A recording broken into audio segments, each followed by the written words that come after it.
اعوذ باللہ من الشیطان الرجیم بسم اللہ الرحمن الرحیم۔ السلام علیکم، میں ہوں آمنہ، قرآن و حدیث میں آپ کو خوش آمدید کہتی ہوں۔ معزز سامعین، اللہ پاک قرآن کریم میں ارشاد فرماتے ہیں، یا ایھا الناس انا خلقناکم من ذکر او انثی وجعلناکم شعوبا وقبائل لتعارفوا ان اکرمکم عند اللہ اتقاکم۔ صدق اللہ العظیم۔ اللہ تعالیٰ نے کسی کو مرد بنایا، کسی کو عورت بنایا۔ انا خلقناکم من ذکر او انثی، جیسے اللہ نے زمین و آسمان کا ایک نظام بنایا، ایسے ہی اللہ تعالیٰ نے مرد اور عورت کا بھی ایک نظام بنایا ہے۔ مرد کو مرد ہونے میں اختیار نہیں ہے، عورت کو عورت ہونے میں اختیار نہیں ہے۔ یہ فیصلہ اللہ نے خود کیا ہے۔ پھر آگے جو قبائل بنائے اس میں بھی ہمیں کوئی اختیار نہیں دیا۔ وَجَعَلْنَاكُمْ شُعُوبًا وَقَبَائِلَ، کسی کو کسی خاندان میں پیدا کیا اور کسی کو کسی خاندان میں پیدا کیا، اس میں بھی ہمیں ذاتی اختیار اللہ نے نہیں دیا۔ پھر موت پر بھی ہمیں ذاتی اختیار نہیں دیا، آ جائے گی تو چلے جائیں گے، جتنا مرضی چھپیں گے دوڑیں گے، مگر ہم موت سے بچ نہیں سکتے۔ اللہ کہتا ہے اینما تکونوا، بھاگ جاؤ، جہاں تک جا سکتے ہو جاؤ۔ یدرککم الموت، موت تمہیں ضرور تو پہنچے گی، ولو کنتم فی بروج مشیدہ، چاہے بڑے بڑے برج قطع بنا لو، حفاظی قطع بنا لو، مگر تم موت کے فرشتے کو روک نہیں سکتے۔ معزز سامعین، ایک درزی جب ایک سوٹ کو سلائی کرتا ہے تو وہ اپنی بنائی ہوئی چیز کی بہت تعریف کرتا ہے، اپنی بنائی ہوئی چیز کو بہترین ثابت کرنے کی کوشش کرتا ہے، مگر یہاں اللہ پاک نے اس دنیا کو بنایا، اس دنیا کو بہت خوبصورت بنایا، بہت پیاری پیاری جگہیں بنائیں، مگر اللہ پاک اس دنیا کی قیمت کو کیا بتا رہے ہیں؟ اللہ اس دنیا کی قیمت کو بتا رہے ہیں لعب و لہو، کہ دنیا کھیل تماشا ہے۔ میرے بندے، میں نے اس دنیا کو بنایا، میں ہی تجھے اس کی قیمت بھی بتاتا ہوں کہ کیا ہے، دنیا بہت کم قیمت کی ہے، یہ دنیا کی زندگی بہت تھوڑی زندگی ہے، یہ متاع الغرور ہے، یہ متاع القلیل ہے، یہ دھوکہ ہی دھوکہ ہے۔ آپ جب بازار جاتے ہیں اکثر دیکھا ہوگا کہ بازار میں لوگ کام کر رہے ہیں، ہماری نظر میں کام کر رہے ہیں، مگر اللہ کی نظر میں کیا ہے؟ وہ کھیل کود رہے ہیں۔ اللہ کیوں ہمیں بتا رہے ہیں کہ دنیا میں نے بنائی اور اس کی قیمت بڑی تھوڑی ہے؟ کس لیے؟ اس لیے کہ ہمیں اس دنیا کو چھوڑ کر چلے جانا ہے، ہم مستقل رہنے کے لیے نہیں آئے، ہم اس دنیا میں آئے ہیں، اس کا ایک مقصد ہے۔ وہ مقصد کیا ہے؟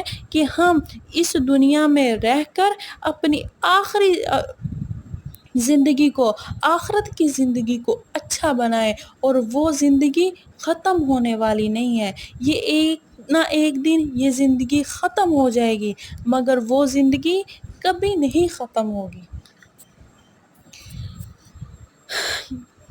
دنیا کی زندگی معزز سامعین صرف 3 دن کی ہے، ایک دن گزر گیا تو پوری دنیا جو ہے مل کر اس دن کو واپس نہیں لے کر آ سکتی۔ اب ہمیں سوچنا یہ ہے کہ کیا میری زندگی جو گزر گئی ہے وہ اللہ کے بتائے ہوئے طریقوں کے مطابق ہے؟ اگر اللہ کی اطاعت کے ساتھ زندگی کو گزارا ہے پھر تو مزے ہی مزے ہیں، اگر نہیں گزارا، نافرمانی میں گزارا ہے تو اللہ سے توبہ کر لے، اللہ سے معافی مانگ لے، ابھی بھی مہلت ہے، ابھی بھی سانسیں چل رہی ہیں، ابھی بھی اللہ پاک ہمیں معاف فرما سکتے ہیں۔ اللہ پاک سے معافی مانگ کر اور اللہ کے بتائے ہوئے طریقوں پر اپنی زندگی کو لے آئے تو انشاءاللہ ہماری آخرت بھی کی زندگی جو ہے وہ بھی بہترین ہو جائے گی۔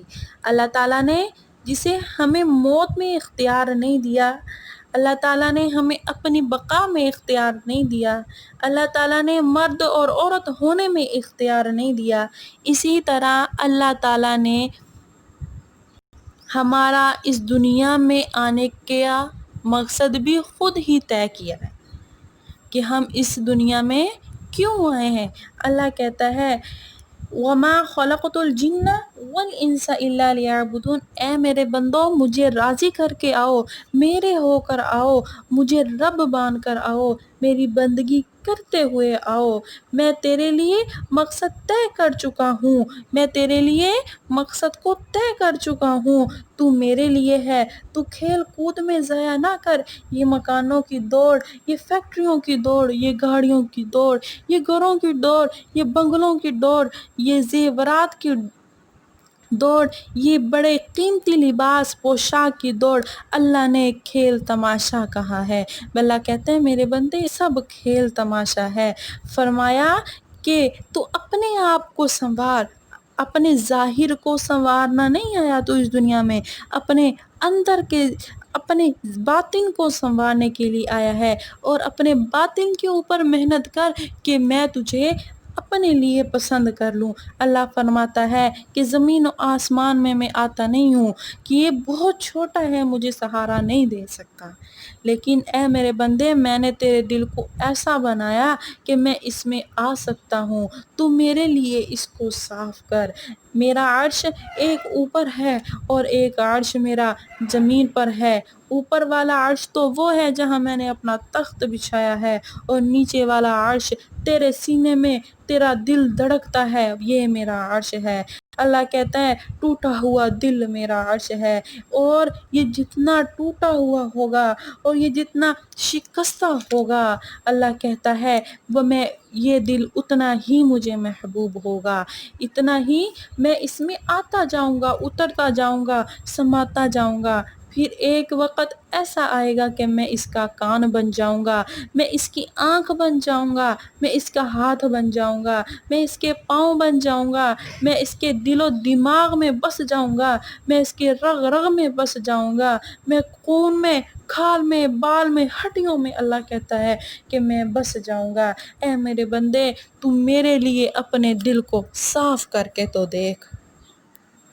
اور پھر جس دل میں اللہ اترتا ہے، بڑے بڑے بادشاہ بھی اس کے سامنے کپ کپانے لگتے ہیں۔ زمینوں اور آسمانوں کا بادشاہ، بادشاہ نہیں بلکہ شہنشاہ، للہ ملک السماوات والارض وما فیہن، جو زمین و آسمان کا بادشاہ، جس کے امر سے کے بغیر پتہ نہیں گرتا، جس کے حکم کے بغیر پتہ نہیں ہلتا، اس کا علم اس کے سامنے ہے، یہ چھوٹی بڑی چیزیں اس کے سامنے ہیں۔ اتنا بڑا بادشاہ انسان کے دل میں آنے کے لیے مطالبہ کرتا ہے، مسئلہ آسان ہے، وہاں سے مطالبہ ہو رہا ہے، اے میرے بندے، اے میری بندی تو میری طرف آ، میں تیری طرف آتا ہوں، میں تیرا انتظار کر رہا ہوں۔ اے میرے بندے تو میرے لیے اپنے دل کو صاف کر، میرے لیے جد و جہد کر، میں تجھے ضرور مل جاؤں گا۔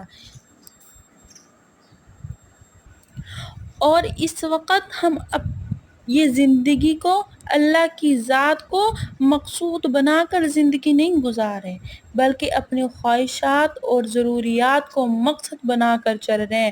چونکہ ہم مسلمان ہیں، اس وجہ سے کبھی سجدہ بھی کر لیتے ہیں، کبھی قرآن بھی کھول لیتے ہیں، کبھی فقیر کو کچھ پیسے بھی دے دیتے ہیں، کبھی حج عمرہ بھی کر لیتے ہیں، لیکن اس دل کا جو رخ ہے وہ اللہ کی طرف نہیں ہے، اس دل کا رخ ہے وہ دنیا کی طرف ہے۔ مولانا سامعین، ہمیں اس دنیا کو چھوڑ کر چلے جانا ہے، ہمیں اپنی آخرت کے لیے محنت کرنی ہے، ہمیں اپنی آخرت کو سنوارنا ہے۔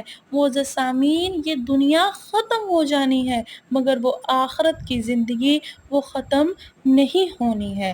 اللہ مجھے بھی اس زندگی میں، جو میں زندگی گزار رہی ہوں، اس میں مجھے بھی اللہ ہمت اور توفیق دے کہ میں اپنی آخرت کی زندگی کو سنواروں، آپ کو بھی عمل اور توفیق دے کہ آپ بھی اپنی آخرت کی زندگی کو سنوار لیں، کیونکہ اس کے علاوہ ہمارے پاس اور کوئی چارہ نہیں ہے۔ اگر ہم اللہ کو ناراض کر کے گئے تو ہمارے لیے آگے تباہی ہی تباہی ہے، اور اگر ہم نے اپنے اللہ کو راضی کر لیا، اللہ ہم سے خوش ہو گئے، تو انشاءاللہ اللہ کے فضل و کرم سے اللہ نے بڑی نعمتیں، بڑی برکات، بڑی شان و شوکت ہمارے لیے رکھی ہوئی ہے۔